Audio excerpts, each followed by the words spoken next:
Hey everyone, Namaste. Welcome to the Think with Priyam, and now we are starting civics with chapter 4, which is Judiciary of class 8th. तो basically आप लोगों को judiciary के बारे में शायद मालूम हो, और अगर नहीं भी मालूम है तो मैं थोड़ा सा बताना चाहूंगी कि आपने सुना होगा कि जो गवर्नमेंट होती है उसके 3 ऑर्गन होते हैं, which is legislature, executive and judiciary.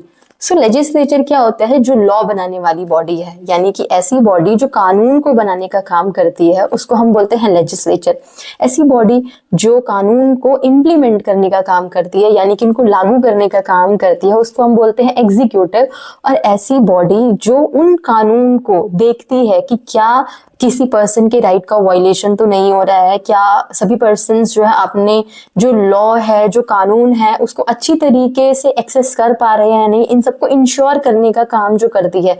यानी कि इन शॉर्ट लोगों को जस्टिस देने का काम करती है और पनिश करने का काम करती है, तो उसको हम बोलते हैं जुडिशरी। तो इससे हमें पता चल रहा है कि जो जुडिशरी है ये गवर्नमेंट का जो ऑर्गन है, 3 ऑर्गन है, उनमें से एक सबसे इंपॉर्टेंट ऑर्गन है। ठीक है, तो इतना स्टार्टिंग के लिए ठीक है। स्लाइड में भी यही लिखा हुआ है, व्हाट इज जुडिशरी। इस स्लाइड में जो भी चीजें हैं, मतलब जो स्लाइड्स में लिखे हुए हैं, उनको आप एज अ नोट्स यूज कर सकते हो। So what is judiciary? The judiciary is one of the 3 main organ of the government, यानी कि गवर्नमेंट के 3 मेन ऑर्गन है, उन्हीं में से एक ऑर्गन है, along with the legislature and executive. बाकी के 2 ऑर्गन कौन से हैं? Legislature and executive. The judiciary makes sure that everyone follow the law and that people are treated fairly. अब जुडिशरी का क्या काम है? इन शॉर्ट में आपको बता रखा है जुडिशरी का काम क्या है कि सभी लोग लॉ को फॉलो कर रहे हो, सभी लोग कानून को फॉलो कर रहे हो, इस चीज को इंश्योर करने का काम, इस चीज का जो इंश्योर करने का काम है, यानी कि इस चीज को मेक श्योर करने का काम जो है वो किसका होगा? जुडिशरी का होगा। किसकी जिम्मेदारी होगी? जुडिशरी की जिम्मेदारी होगी। और सभी लोगों के साथ जो ट्रीटमेंट हो रहा है वो फेयर हो। फेयर का मतलब ये है कि किसी भी पर्सन के साथ भेदभाव नहीं किया जा रहा है किसी भी बेसिस पे, चाहे जेंडर का बेस हो, चाहे उसकी एजुकेशन का बेस हो, या फिर उसके रिलीजन के बेस पे, किसी भी चीज के ऊपर किसी पर्सन के साथ कोई भेदभाव नहीं किया जा रहा है, सबको इक्वल ट्रीटमेंट मिल रहा है। इस चीज को भी चेक करने का काम कौन कर रहा है? जुडिशरी कर रही है। Courts like the supreme court, high court and the district courts are the part of judiciary. अब ये जो पूरी हमारी जुडिशरी एक ऑर्गन है, इसमें क्या क्या चीज, कौन कौन से पार्ट्स आएंगे? सबसे पहले तो सुप्रीम कोर्ट आ जाएगा, उसके बाद हमारे स्टेट्स में हाई कोर्ट आ जाएंगे, और उसके नीचे जो होते हैं वो सबऑर्डिनेट कोर्ट्स होते हैं। ठीक है, या फिर जिनको आप लोअर कोर्ट्स भी कहते हो। तो वो सारे के सारे किसके अंदर में आ जाते हैं? हमारे वो सारे हमारे एक जुडिशियल सिस्टम है, जुडिशियल सिस्टम है, जुडिशरी के अंदर में सारे के सारे पार्ट्स आ जाते हैं। So now we are moving to what is the role of judiciary. अब हमने जुडिशरी के बारे में समझ लिया कि ये गवर्नमेंट का एक one of the main important organ है। इसके हमने बेसिक काम भी समझ लिए, इसके अंदर में कौन कौन से पार्ट्स आते हैं, for example supreme court, high courts and the subordinate courts. अब इसके बाद में हम मूव कर रहे हैं कि जुडिशरी के रोल क्या क्या होते हैं। तो आप खुद भी सोचो नॉर्मली कि अगर आपको न्याय देने का काम मिल जाता है कि आपको न्याय देना है किसी को भी, तो आपके क्या क्या काम हो सकते हैं? क्या काम हो सकते हैं कि आप सबको न्याय दोगे, ठीक है, किसी के साथ अनफेयर ट्रीटमेंट नहीं हो रहा है, ये सारी चीजें देखोगे, कोई आपस में लड़ाई झगड़ा ना कर रहा हो, ये सारी चीजें देखोगे, है ना। तो ये बेसिक से काम हमें बिना पढ़े भी समझ में आता है कि ये काम हो सकते हैं जुडिशरी के। बट हमें क्या पता होना चाहिए? हमें इंपॉर्टेंट काम भी पता होना चाहिए। सबसे इंपॉर्टेंट काम जो जुडिशरी का है वो है डिस्प्यूट का रिजोल्यूशन करना। डिस्प्यूट मतलब क्या होता है? डिस्प्यूट मतलब झगड़े, रिजोल्यूशन का मतलब क्या है? उसको सॉल्व करना। तो झगड़ों को सुलझाने का काम क्या है? जुडिशरी का है। अब किस तरह के झगड़े हैं? गली मोहल्ले वाले झगड़े हैं, या फिर नेशनल लेवल के झगड़े हैं, या फिर इंटरनेशनल लेवल के झगड़े हैं? सो हम देखते हैं, the judicial system offers a platform for resolving conflicts. तो यानी कि ये एक प्लेटफॉर्म है, जितने भी झगड़े हैं, कॉन्फ्लिक्ट्स हैं, उनको सॉल्व करने का। किस किस के बीच में झगड़े हो रहे हैं? अमंग द इंडिविजुअल्स, यानी कि 2 पर्सन के बीच में भी ये झगड़ा हो सकता है। बिटवीन द सिटीजन्स, यानी कि सिटीजन्स के बीच में भी झगड़ा हो सकता है। अब देखो, जो भी हमारी कंट्री में पर्सन रह रहा है, अब आप सोचोगे इंडिविजुअल और सिटीजन में क्या डिफरेंस है? तो कई बार ऐसा होता है ना कि फॉरेनर लोग भी हमारे कंट्री में आके रह रहे होते हैं, तो वो हमारे सिटीजन नहीं होते हैं, वो हमारे इंडिविजुअल होते हैं, यानी कि उनको हम एज ए इंडिविजुअल काउंट करेंगे। तो इंडिविजुअल के बीच में भी झगड़ा हो सकता है, बिटवीन द सिटीजन के बीच में भी झगड़ा हो सकता है, एंड द गवर्नमेंट, और गवर्नमेंट के बीच में भी झगड़ा हो सकता है, बिटवीन द स्टेट गवर्नमेंट, अब स्टेट गवर्नमेंट के बीच में भी झगड़ा हो सकता है। तो इसको ध्यान से समझते हैं, यानी कि ऐसा हो सकता है कि मेरा और आपका झगड़ा हो जाए, तो हम कहाँ जा सकते हैं, जुडिशरी के पास जा सकते हैं। हो सकता है कि स्टेट गवर्नमेंट ने कोई ऐसा लॉ बनाया है, कोई ऐसा डिसीजन लिया है जो मुझे नहीं पसंद है, तो मेरा स्टेट गवर्नमेंट के साथ भी झगड़ा हो सकता है, तो मैं कहाँ जा सकती हूँ, मैं कोर्ट जा सकती हूँ।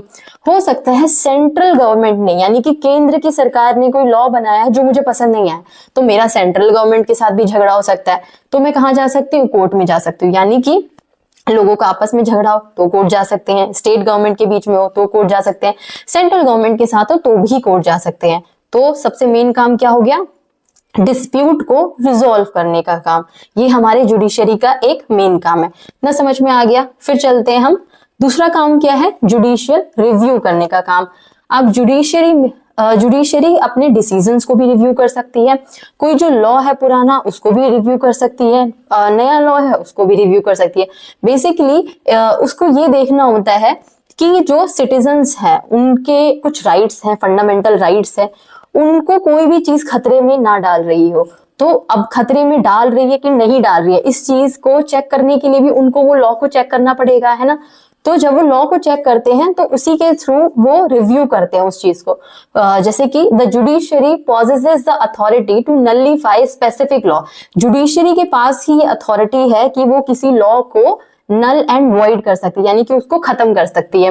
यानी कि पार्लियामेंट ने कोई लॉ बना दिया है, अब पार्लियामेंट ने जो लॉ बनाया है वो सही है या नहीं है, सही या नहीं किसके बेसिस पे, कि वो सिटीजन्स के राइट को कहीं खतरे में तो नहीं डाल रहा है, सिटीजन्स के जो फंडामेंटल राइट है उनको कहीं खतरे में तो नहीं डाल रहा है, या उसमें कोई ऐसी बात तो नहीं है जो हमारा कॉन्स्टिट्यूशन है, जो हमारा संविधान है, उसके कुछ बेसिक प्रिंसिपल्स है उनके अगेंस्ट में तो नहीं जा रही।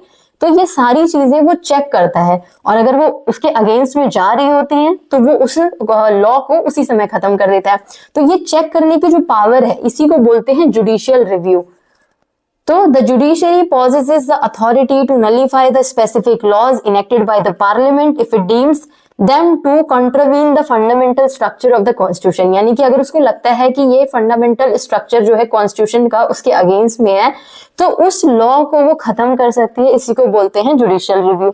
अब जुडिशियल रिव्यू मान लो कि खुद सुप्रीम कोर्ट ने कोई ऐसा डिसीजन लिया था 1975 80s में, यानी कि पिछले सालों में कोई सुप्रीम कोर्ट ने या किसी कोर्ट ने ऐसा डिसीजन लिया हो जिसको अब चेंज करने की जरूरत लग रही हो, या खुद सुप्रीम कोर्ट को लग रहा हो कि उस समय हमने डिसीजन गलत ले लिया था, तो वो दोबारा से उस डिसीजन को रिव्यू कर सकते हैं और उसको भी खत्म कर सकते हैं। तो इन दोनों चीजों को क्या बोलते हैं, जुडिशियल रिव्यू, यानी कि पुराने डिसीजन को या तो वो चेक कर रहे हैं या फिर वो लॉ को चेक करते हैं, बने हुए लॉ को, कि कहीं वो सिटीजन्स के फंडामेंटल राइट के अगेंस्ट में तो नहीं है, तो उस चीज को भी जुडिशियल रिव्यू कहते हैं। जुडिशियल रिव्यू समझ में आया? नहीं आया हो तो आप मुझसे कमेंट में पूछ सकते हो, मैं आपको वहां पे भी आपके डाउट को सॉल्व कर दूंगी, ठीक है। फिर इसके बाद तीसरा सबसे इंपॉर्टेंट जो रोल है वो है upholding the law and safeguarding the fundamental rights, यानी कि पार्लियामेंट ने कोई कानून बना लिया लेकिन मैं उस कानून को यूज ही नहीं कर पा रही हूँ, मुझे पार्लियामेंट ने कुछ फंडामेंटल राइट्स दे रखे हैं, कॉन्स्टिट्यूशन ने मुझे फंडामेंटल राइट्स दे रखे हैं, लेकिन एक्चुअल में मुझे वो फंडामेंटल राइट्स नहीं मिल पा रहे हैं, तो मैं कहाँ जा सकती हूँ उनको लागू करवाने के लिए, उनको अपहोल्ड करवाने के लिए कहाँ जा सकती हूँ, मैं जा सकती हूँ जुडिशरी के पास, ठीक है। तो इसको बोलते हैं upholding the law and safeguarding the fundamental rights. तो ये पावर किसकी है, ये भी जुडिशरी की पावर है। Every Indian citizens retain the right to approach either the Supreme Court or the High Court if they perceive a violation of their fundamental right, यानी कि मेरे जो फंडामेंटल राइट है इन पर कोई भी खतरा आता है, इनका कोई भी वायलेशन करता है, चाहे वो कोई भी पॉलिटिकल पार्टी कर रही हो, कोई गवर्नमेंट कर रही हो, या कोई इंडिविजुअल, कोई सिटीजन कर रहा हो, मेरे फंडामेंटल राइट पर अगर कोई खतरा आता है तो मैं कहाँ जा सकती हूँ, मैं सुप्रीम कोर्ट जा सकती हूँ, मैं हाई कोर्ट जा सकती हूँ, यानी कि ये जुडिशरी के पार्ट है, हमने देखा था।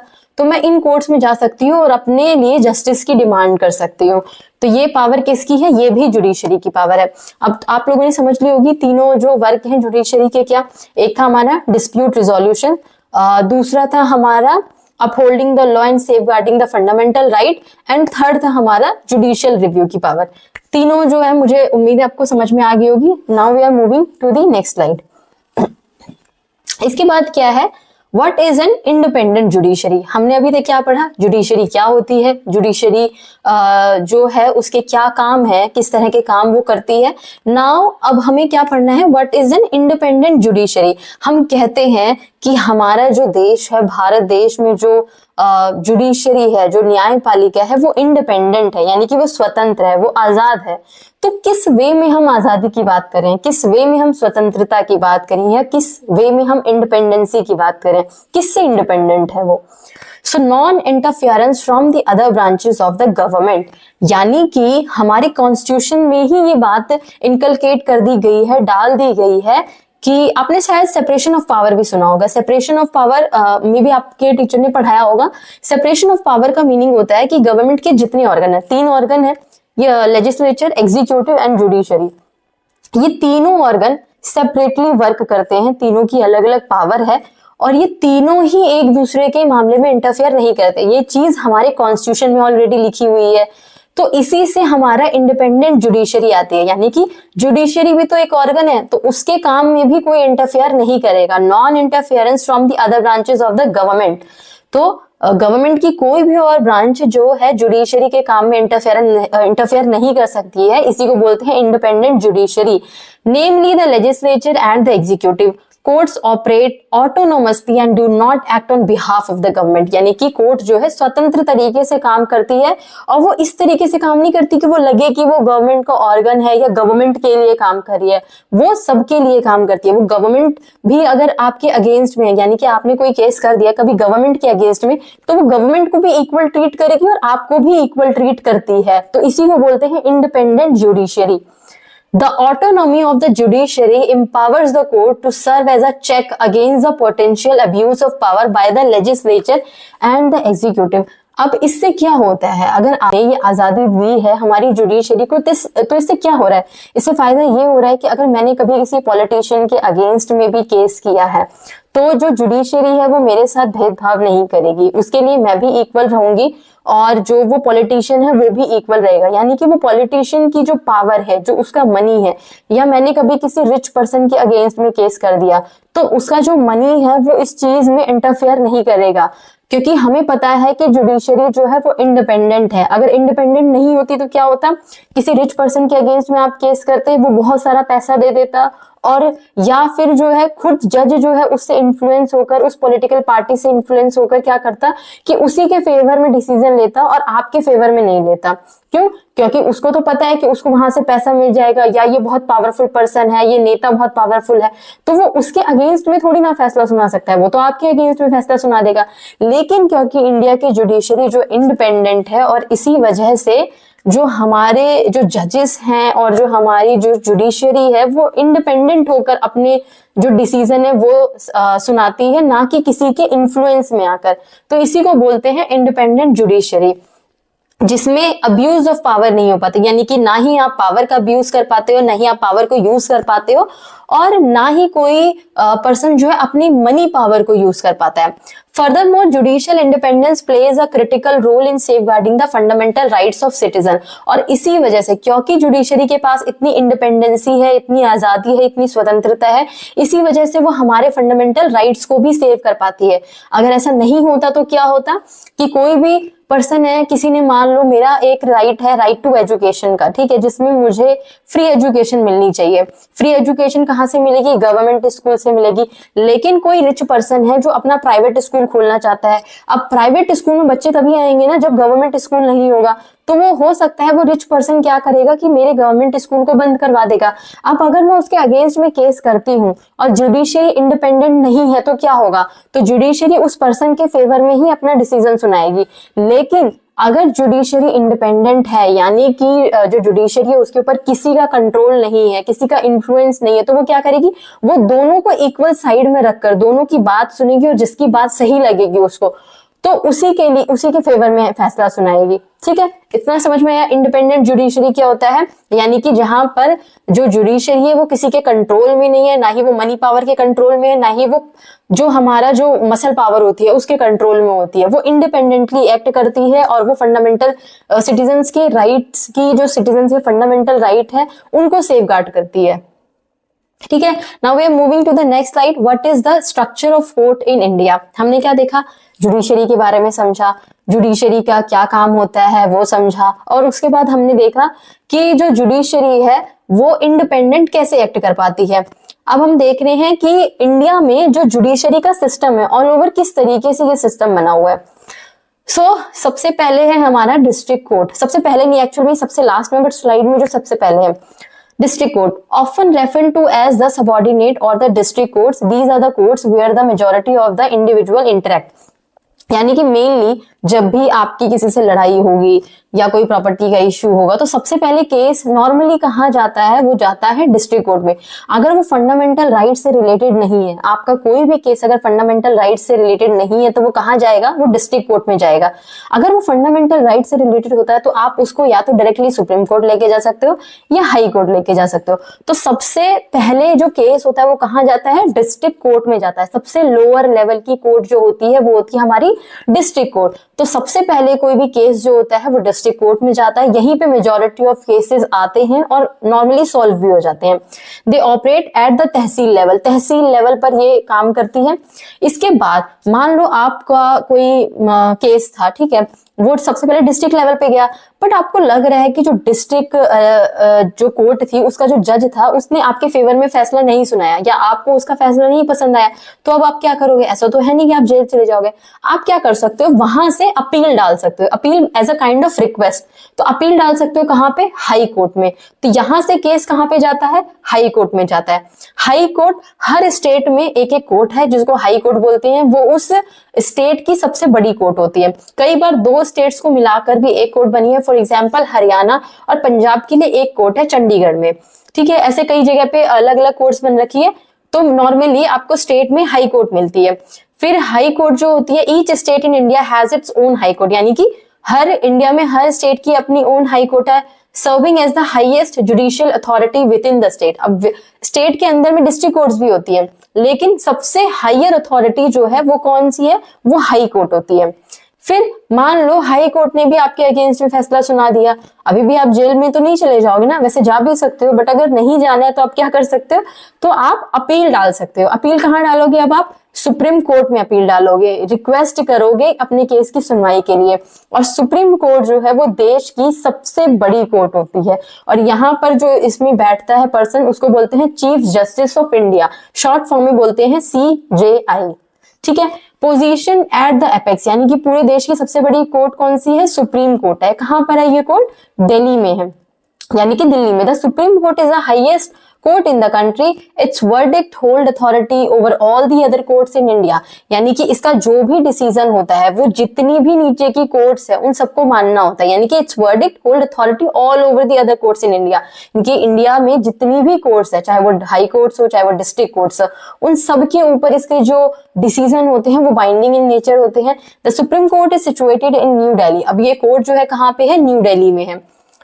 फिर इसी में आगे है, India operates under the integrated judicial framework, यानी कि इंडिया का जो जुडिशियल फ्रेमवर्क है वो एकीकृत है, इंटीग्रेटेड है, एक दूसरे से जुड़ा हुआ है, एक दूसरे से कनेक्टेड है। कैसे कनेक्टेड है, जैसे हमने बताया ना, एक ही केस है, डिस्ट्रिक्ट कोर्ट में जाता है, अपील होती है, हाई कोर्ट में जाता है, वहां से अपील होती है, फिर कहाँ जाता है, सुप्रीम कोर्ट में जाता है।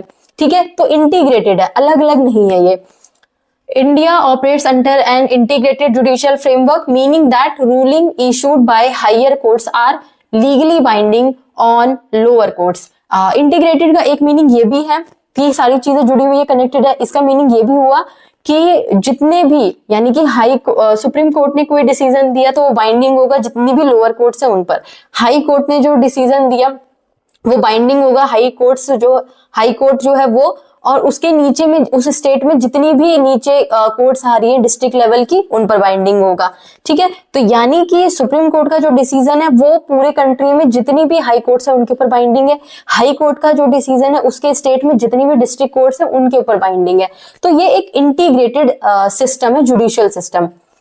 India employs an appellate system. Appellate system का मतलब क्या होता है? वही अपील सिस्टम जो मैंने तुम्हें बताया था कि अगर आपको कोई डिसीजन लग रहा है कि आपके अगेंस्ट में गया है या जस्टिस ने सही डिसीजन नहीं दिया है जज ने, तो आप क्या कर सकते हो? अपील कर सकते हो, as a kind of request कर सकते हो कि आपकी केस की दोबारा से सुनवाई होनी चाहिए नई कोर्ट में।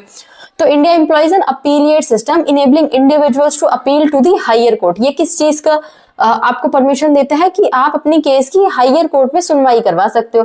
If they deem the judgment rendered by a lower court to be unjust, यानी कि अगर आपको लग रहा है कि आपके साथ अनजस्टिस हुआ है तो आप क्या कर सकते हो कि आप अपील कर सकते हो उसकी हायर कोर्ट में।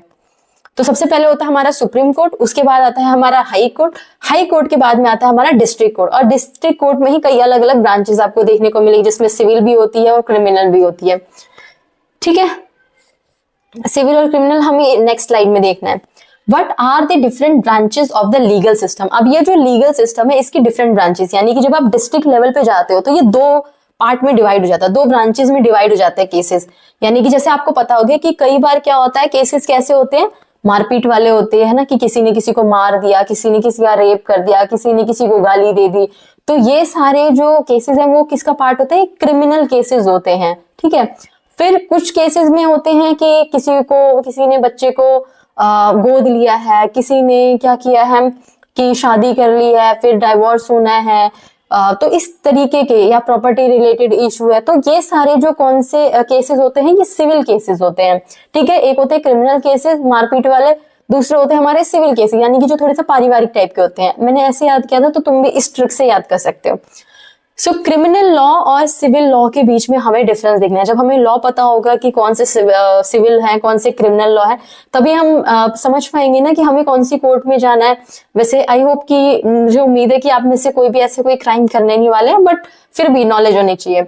क्रिमिनल लॉ क्या होता है? Criminal law deals with conduct और एक्ट्स डिफाइंड एज ऑफेंस, यानी कि किसी चीज के बारे में ऑलरेडी बता दिया गया है, लॉ में, कानून में बता दिया गया है कि ये चीज ऑफेंस है, यानी कि ये करना एक अपराध है, फिर भी आप वो काम कर रहे हो। फॉर एग्जाम्पल बता दिया गया कि किसी को चाकू मारना अपराध है, आप किसी को मार नहीं सकते हो, फिर भी आपने ये काम किया, तो क्या होगा? आरती तो उतारी नहीं जाएगी, ऑफ कोर्स आपको जेल में डालना पड़ेगा। तो ये किसका पार्ट हो जाएगा? क्रिमिनल लॉ का पार्ट हो जाएगा। फॉर एग्जाम्पल थेफ्ट, चोरी कर ली आपने, हरासमेंट कर रहे हो, डाउरी दहेज ले रहे हो, मर्डर कर रहे हो, तो ये सब क्या है? ये क्रिमिनल लॉ के अंदर में आएगा ना। फिर नेक्स्ट है, it usually begins with the logging off FIR. अब इसमें ऐसा नहीं कि आपको तुरंत सीधा कोर्ट में लेके चले जाते हैं, अरे कि देखो इसने ये कर दिया, नहीं, ऐसा नहीं होता। सबसे पहले एफआईआर लिखी जाती है, फर्स्ट इंफॉर्मेशन रिपोर्ट। पुलिस वाले क्या करेंगे? फर्स्ट इंफॉर्मेशन रिपोर्ट बनाएंगे आपकी। फिर उसके बाद क्या होगा, सॉरी आपकी नहीं, जिसने भी वो क्राइम किया है, ठीक है, तो उसकी फर्स्ट इंफॉर्मेशन रिपोर्ट बनेगी, एफआईआर, और फिर पुलिस जो है इन्वेस्टिगेशन करेगी। इन्वेस्टिगेशन में अगर उसको लगता है कि हाँ सच में ये काम इस पर्सन ने किया है, फिर उसके बाद वो कहाँ जाता है, वो केस जो है फिर कोर्ट में जाता है। और फिर जो गिल्टी पर्सन होगा, गिल्टी पार्टीज में फेस इम्प्रिजनमेंट और फाइन, यानी कि जो भी गिल्टी होगा यानी जिसने क्राइम किया है, तो उसको या तो जेल होगी या फाइन होगा, या कई बार दोनों हो जाता है ना। सिविल लॉ, सिविल लॉ क्या है? डील्स विथ हार्म और इंजरी टू इंडिविजुअल्स राइट। आपने किसी पर्सन के जो राइट है उनको हार्म कर दिया है, तो ये किस में आएगा? सिविल लॉ में आएगा। फॉर एग्जाम्पल मेरा राइट है राइट टू एजुकेशन का, आप मुझे पढ़ने नहीं दे रहे हो, जबरदस्ती कर रहे हो, मुझे पढ़ने से रोक रहे हो, तो मैं कहाँ जा सकती हूँ? मैं सिविल लॉ के अंदर में डिस्ट्रिक्ट कोर्ट में जाऊंगी। ठीक है, यानी कि सिविल कोर्ट में जाऊंगी मैं अपना केस लेके। जैसे कि लैंड सेल डिस्प्यूट, लैंड से रिलेटेड जो डिस्प्यूट है वो वहां पे जाएगा। परचेज डिस्प्यूट्स है, रेंट मैटर्स है, किराएदारी के किराए वगैरह से रिलेटेड जो होते हैं, डाइवोर्स केसेस जो होते हैं वो इसके अंदर में आ जाते हैं। A petition has to be filed before the relevant court by the affected party only, यानी कि जो अफेक्टेड पार्टी है, जिसको ये इस चीज का अफेक्ट हुई है, जो इस चीज से, वो क्या करती है? एक पिटीशन डालती है, यानी कि as a kind of request type का, या सुनवाई के लिए जो फर्स्ट चीज डाली जाती है, पिटीशन, उसको बोलते हैं। तो सबसे पहले पिटीशन डाली जाती है, एक टाइप की रिपोर्ट होती है, वो डाली जाती है कोर्ट में, और अगर वो पिटीशन एक्सेप्ट हो जाती है तब आपके केस की सुनवाई होती है। अब इसमें क्या होता है? इसमें आपका ना the court gives the specific relief asked for, यानी कि अगर मान लो दोनों पार्टी कोर्ट ना इसमें यूजुअली समझौता करवाने की कोशिश करती है कि अगर कोई क्राइम बहुत बड़ा नहीं हुआ है, ठीक है, तो आपस में समझौता वगैरह हो जाए, तो court gives the specific relief asked for, और इसमें यानी कि स्पेसिफिक रिलीफ मिला जाता है, यानी कि तुरंत से आपको जेल में नहीं डाला जाता है, इसके लिए एक अलग से प्रोसीजर होता है, यानी कि कई बार रिक्वेस्ट की जाती है, कई बार बोलते हैं कि आउट ऑफ कोर्ट सेटलमेंट कर लो, तो अलग अलग तरीके से इसमें सोल्यूशन निकालने की कोशिश की जाती है, because it is a civil law, civil court. ठीक है, तो समझ में आ गया क्रिमिनल लॉ और सिविल लॉ के बीच में। अब हम समझते हैं, हमने जुडिशरी के बारे में पढ़ लिया, केसेस देख लिया कितने टाइप के होते हैं, किस तरह का स्ट्रक्चर है हमारे इंडिया में। अब हम समझते हैं कि does everyone have access to the court, यानी कि क्या हर कोई पर्सन, मैं, आप, तुम, जितने हमारे आसपास के लोग हैं, या कोई गरीब पर्सन, कोई बहुत रिच पर्सन, कोई ऐसा पर्सन जो किसी पर्टिकुलर कम्युनिटी कास्ट से आता हो, हर कोई जा सकता है क्या कोर्ट में? तो क्या सभी को एक्सेस है? Yes, every Indian citizen has the right to access the court for justice, यानी कि सबको राइट तो है जाने का, कि कानून में नहीं लिखा है कि ये कास्ट के, ये रिलीजन के, ये कलर के, ये जेंडर के लोग जाएंगे और ये नहीं जाएंगे, तो जो एक्सेस है वो तो सबको है, यानी कि राइट तो सबको मिला हुआ है।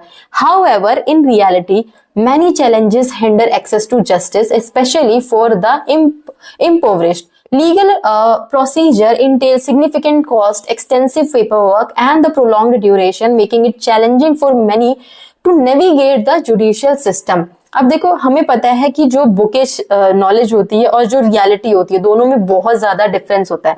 कैसे कि यहाँ पे तो आपको बहुत बड़ी बड़ी बातें, चीजें सुनने को, जानने को मिलती है, बट एक्चुअल में जब आप जाते हो तब आपको पता चलता है कि क्या ग्राउंड रियलिटी है। तो हमने राइट तो सबको दे दिया है, बट एक्चुअल में उस राइट को एक्सेस बहुत कम लोग कर पाते हैं, क्योंकि जो हमारा जुडिशियल सिस्टम है काफी कॉस्टली है, काफी टाइम कंज्यूमिंग है। अब जैसे कि मान लो किसी का केस सुप्रीम कोर्ट में जाना है और कोई रह रहा है तमिलनाडु के एक गांव में, कोई गरीब इंसान रह रहा है, गरीब पर्सन रह रहा है, तो वो दिल्ली तक आ पाएगा क्या अपने केस की सुनवाई करने के लिए, उसकी हियरिंग जब तक चल रही है? और ऐसा नहीं है कि ये जो केसेस है वो कुछ साल में खत्म हो जाता है, कुछ दिनों में खत्म हो जाते हैं, नहीं, ये कई सालों तक, 15-15 साल, 10 साल, 20 साल तक चलते रहते हैं। तो इतने साल तक क्या कोई गरीब पर्सन जो है कोर्ट के चक्कर लगा सकता है? क्या कोई जज की उसकी वकील की फीस दे सकता है? इतना कैपेबल है क्या कोई पर्सन? तो जो लोग इन सब चीजों को नहीं हैंडल कर पाते हैं, जो पुअर क्लास पीपल है या जिनके पास रिसोर्सेज नहीं है, वो एक्चुअल में इस जो राइट है उसको यूज नहीं कर पाते, इस फ्रीडम को यूज नहीं कर पाते, या इस एक्सेस को यूज नहीं कर पाते। यानी उनके लिए कोर्ट होना ना होना बराबर है, क्योंकि एक्चुअल में तो वो जा ही नहीं सके, वो उस चीज को यूज नहीं कर पा रहे हैं। To address this issue, the Supreme Court introduced public interest litigation in the early 1980s. इसमें ना एक बहुत ही इंटरेस्टिंग स्टोरी सी है कि एक्चुअल में हमें पता है कि बहुत सारे जो गरीब लोग हैं, जो दिहाड़ी मजदूर हैं, जिनके पास नहीं है पैसा, वो नहीं जा पाते, उनके साथ अत्याचार होता रहता है, गलत चीजें होती रहती है, वो उस चीज को सहते रहते हैं, बिकॉज उनके पास नॉलेज नहीं है, उनको पता ही नहीं कि इस तरीके से कोई सिस्टम वर्क करता है, या उनको लगता है कि वो रिच लोगों के लिए। तो जब वो उस चीज के बारे में नहीं जानते हैं तो वो अपने भेदभाव को सहते रहते हैं, कई टाइम तक सहते रहते हैं। तो ये चीज ना खुद कोर्ट को भी पता थी, तो उन्होंने क्या निकाला, एक इसके लिए सॉल्यूशन निकाला जिसको बोलते हैं PIL system, public interest litigation. इसके लिए जो अफेक्टेड पार्टी है, यानी कि जिसके साथ ये अन्याय हो रहा है, उसका कोर्ट में जाना जरूरी नहीं है, उसके बिहाफ पर कोई और पर्सन भी उसके लिए ये केस लड़ सकता है। और ऐसा एक जगह पे हुआ भी था जहां पे जो लेबर फोर्स थे, जो लेबर्स थे, उनके साथ जबरदस्ती काम करवाया जाता, बेसिकली बंधुआ मजदूरी करवाई जा रही थी, उनको बहुत ही लो वेज में, या फिर उनको शायद वेजेस भी नहीं मिल रहे थे। तो इन मजदूरों के बारे में जब कुछ NGO वालों को पता चला, तो उन्होंने क्या किया कि PIL डाली इस तरीके से, और उनके बिहाफ पे उस जो चीजें थी, उस इश्यूज को रेस किया। तो ये 1980s में आया था। PIL अलाउज इंडिविजुअल्स और organisations to file cases in the high court और द सुप्रीम कोर्ट। ये क्या अलाउ करती है कि किसी इंडिविजुअल के बिहाफ पे आप क्या कर सकते हो, या जिसके साथ भी ये चीजें हो रही है, प्रॉब्लम हो रही है, उसके बिहाफ पे कोई ऑर्गेनाइजेशन, कोई NGO ये केस जो है फाइल कर सकता है हाई कोर्ट में और सुप्रीम कोर्ट में। The adage justice delayed is justice denied. क्यों किया गया था? Because justice delayed is justice denied. अगर आपको न्याय लेट मिल रहा है तो वो ना मिलने के बराबर ही है, ठीक है।